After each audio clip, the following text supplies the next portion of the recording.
Hello guys and gals, whoever is watching this video. This is Universal Perspective.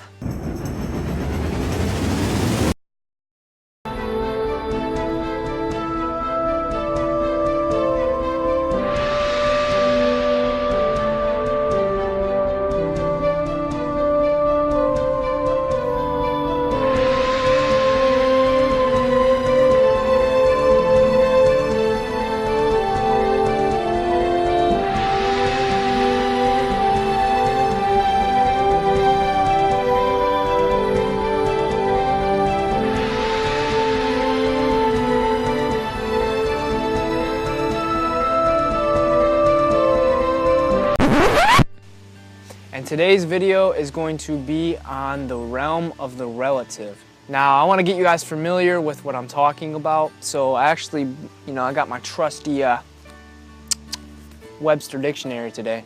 So yeah, that's what we're doing. And the definition of relative in the dictionary is a thing having a relation to or a dependency upon another thing. So that is going to be like the foundation of the discussion today. So, for one thing to exist, the other has to exist in the realm of the relative, which is where we reside, and I want to kind of explain that a little bit. I'll explain that a little bit now. So I believe that there's a realm of the absolute, and this comes from Neil Donald Walsh. If anyone's curious about reading about this more, I would advise you to check out his Conversation with God books, because this is kind of where I got that from. So you have the realm of the absolute, and then you have the realm of the relative. The realm of the relative is where we live. We live in a world where opposites can exist simultaneously. And the absolute is where there's just the absolute like oneness or love, and where all there is love and stuff like that, or spirit realm, or whatever is comfortable for you to relate to. So the relative, the realm of the relative is where we reside. And you have, let's just take an example so we can kind of build upon this. We have love, and then we have fear. You have on one side of the polarity, you have love, and then on the other one you have fear. And they exist simultaneously. You have fear in this world and you have love in this world, and you can choose between the two. There's no middle or whatever like that. Is your love or there's fear. Now they exist at the same time, and without the other one, you couldn't know the other one.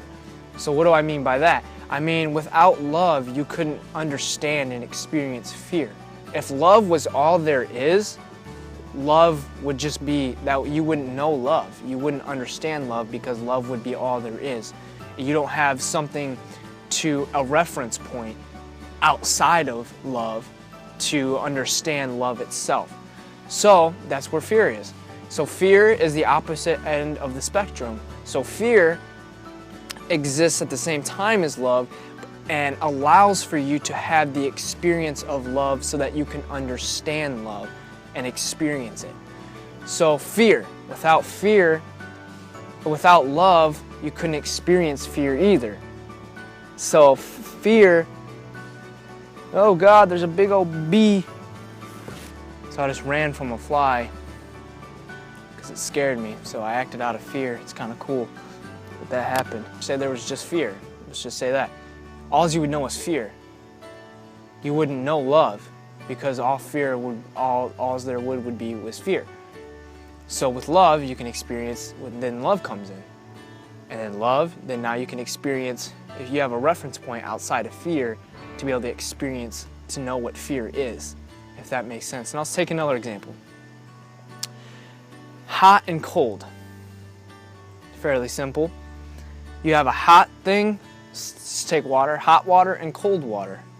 If hot water was all there is, it would just be hot water. You wouldn't know and understand it, because there's nothing outside of it to point back to itself to be able to experience it being hot. So that's where cold comes in.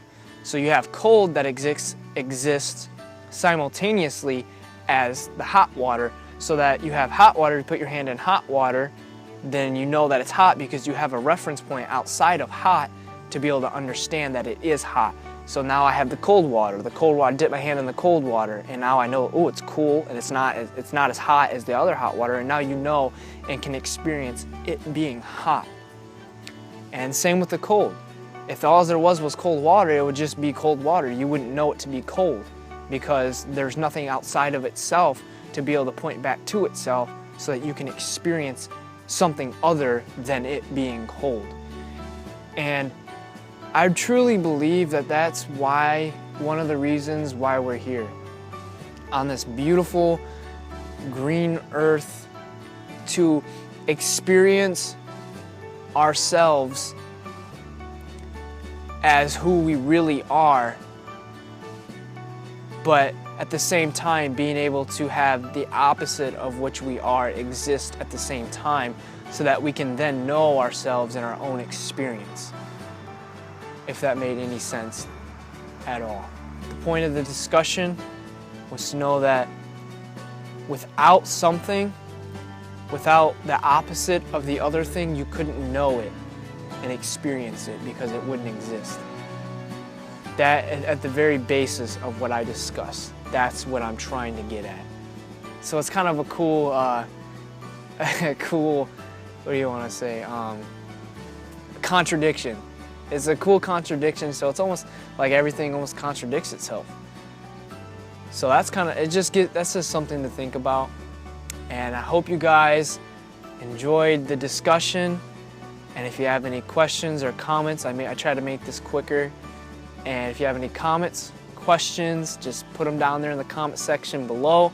If you like the video, give this thing a thumbs up. That would be awesome. And share it. And if you haven't subscribed, subscribe to my channel already. Got more videos to come. And I hope to see you guys in the next video. Namaste.